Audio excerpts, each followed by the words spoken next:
Hi, today I'm going to show you how to find Wi-Fi password with the CMD on Windows 11.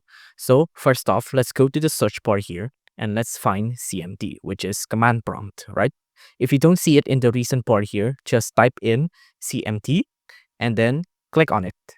Now you'll see this will open up CMD such as this, right?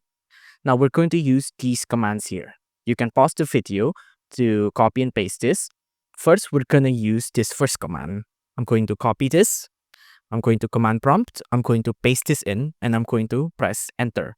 Now you'll see it'll show all of the Wi-Fi that I've previously connected to. Now I'm going to use the second command. I'm going to copy, I'm going to paste this in. Now you'll see there's a section here called profile name. I'm going to head to the profile name and I'm going to replace Wi-Fi name with the actual Wi-Fi that I want the password to. So for example, here I have a Wi-Fi called not and I want the password of it. I'm going to delete Wi-Fi name and I'm going to replace it with not. Now I'm going to press enter and you'll see there's a couple of data here that's gonna come up, but the password is here in security settings and in key content. In the key content section, this is the password.